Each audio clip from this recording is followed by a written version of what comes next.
All right, so this Knife Thoughts video is going to be an unboxing, as you can probably see, and it's going to be of a knife from the Albers Cutlery Company. So if you follow traditional knives, maybe if you're a fan of GEC, you might be familiar with Albers Cutlery Company. It is run by Eric Albers, and it's a very, very small company. In fact, I think it's mostly Eric Albers. And Eric Albers was one of the main cutlers at Canal Street, and then has made knives for other brands like the Red Trout knives, which I have a video on you can check out. And they are some of the more sought after knives, very highly regarded, I would say. They are somewhere between a maybe what you would call full custom and a production knife. They do come out in batches. It's not like you order them individually, and they go on sale on the website in batches, like I say. But they are very handmade, very small batches, and so they're also very difficult to get. I have had the opportunity to make videos on a couple different knives made by Eric Albers, some of Albers Cutlery Company knives, thanks to some viewers, so I always appreciate that, as well as a Red Trout knife and others. So I have had some on the channel, but I've actually never owned an Albers Cutlery Company knife specifically. I've missed the drops every time they've come out.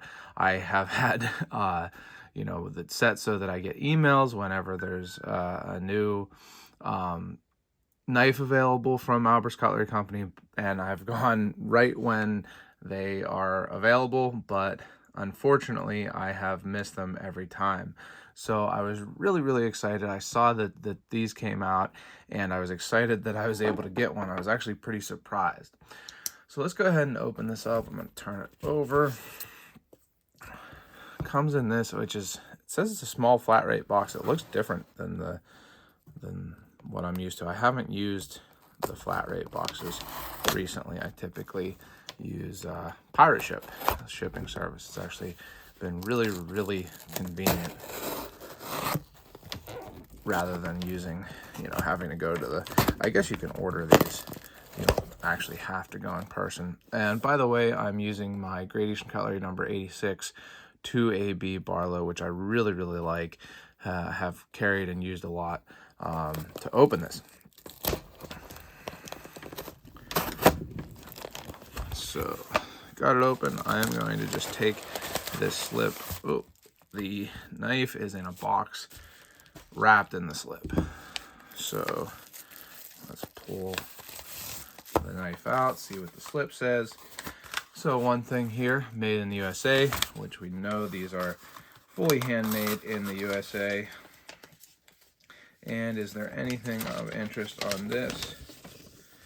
There is actually a nice little note. Thanks for the support, Logan. Enjoy the knife. All the best, Eric.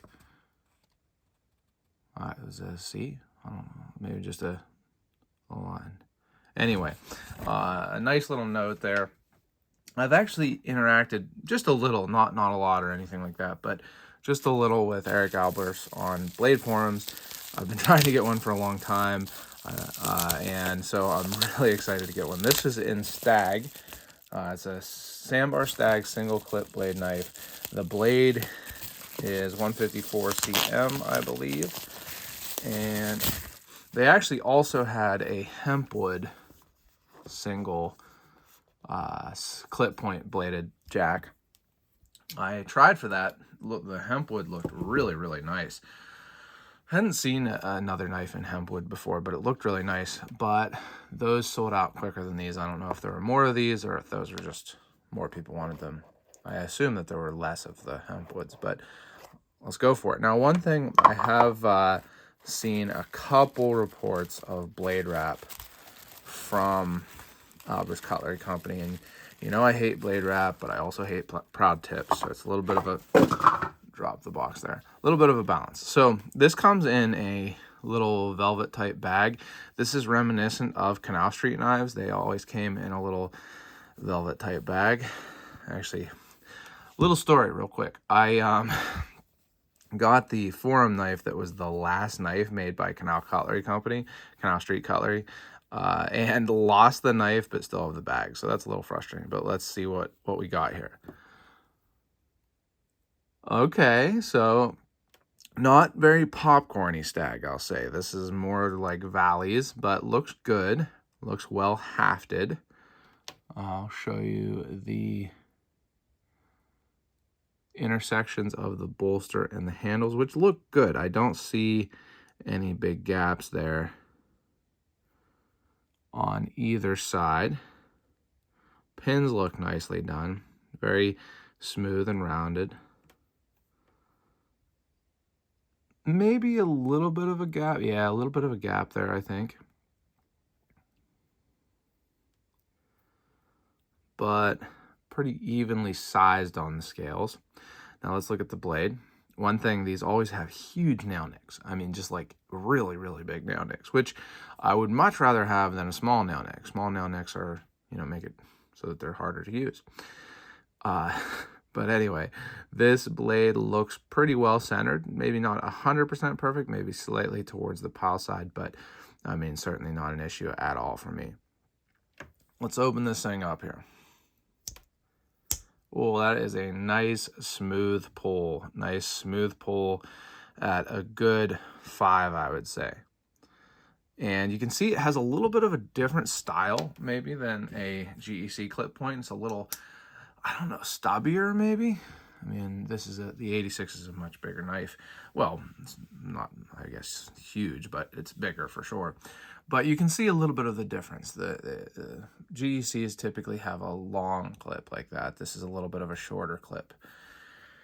But both stainless, single-bladed jack, Barlow's are still jacks, knives. Albers Cutco, USA there, and nothing on the pile side of the tang.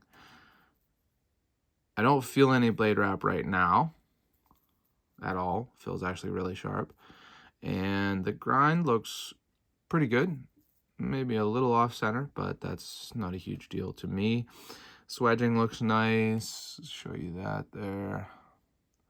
Maybe not completely polished. I actually didn't see that until I saw it on the camera. So it's funny how that works. Some things are harder to show on camera and some things you don't see until they're on the camera. Blade play. No blade play. Feels pretty solid. Now, as for the sound, usually I can tell if there's blade wrap by the sound. I don't think it sounded like it. Boy, that nice snap, I'll tell you what. Oh, no. Oh, why? Oh, man.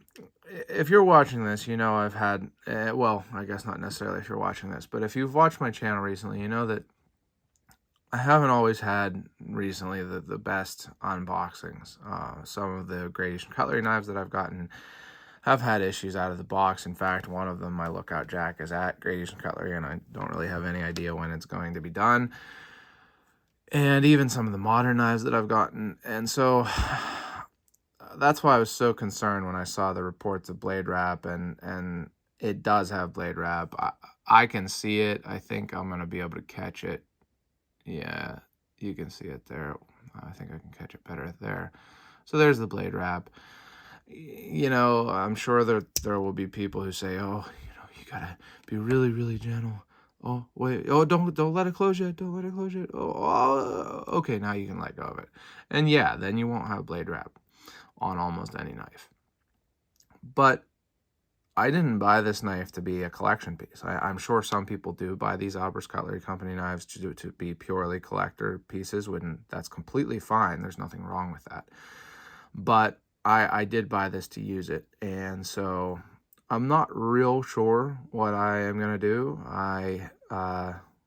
Someone who I've interacted with before in the traditional knife world told me that they had one with blade wrap, and it was a little bit of a wild story, to be honest, but they sent it in, and basically it took a while to get it back, although the way that Eric Albers fixed the problem was actually very satisfactory to the person. It was a little bit of a wild or unusual, I guess, story. Now, one interesting thing here to note is that, I talked about I don't like proud tips. This knife doesn't have anywhere near a proud tip, which I really like. I really, really like this knife. This is, one of my favorite knives from GEC in a long time, for sure. But this is, something where I believe I did file the kick on this a little bit. Whereas this one, you can see how deep it sits in the frame with, just out of the box. And, could it sit a little bit higher and not have that blade wrap? Maybe. But I don't know. It's just one of those things where I really wish it didn't have the blade wrap. We'll see if it gets any worse. Now it sounds like it has blade wrap. I think I was just kind of in denial there. I honestly, I think I knew, but I was hoping that it didn't. It was kind of borderline, but it definitely does have blade wrap. So a little disappointing on that. I don't know if I'll send it to Eric Albers or not. Like I say, it sounds like it might take a while, and, but what is it? It's not like I don't have another knife that I can carry and use. So anyway, pretty good looking, not 100% perfect, slight gap here, but the blade wrap is disappointing. Otherwise, really nice. So like I say, I was really happy to get one. And we'll see what I decide to do with this. I'm not sure. Maybe I'll post a follow-up video depending on what I decide to do. But either way, I hope you've enjoyed the video. As always, if you have, go ahead and give the video a thumbs up. And you can also subscribe and click the bell so you know when I post new videos. Make sure you check out my other social media. I'm on Facebook and Instagram at Knife Thoughts, and my website, knifethoughts.com, where I post articles on knives like this and knife-related topics. And last but not least, as always, don't forget to go out and do good.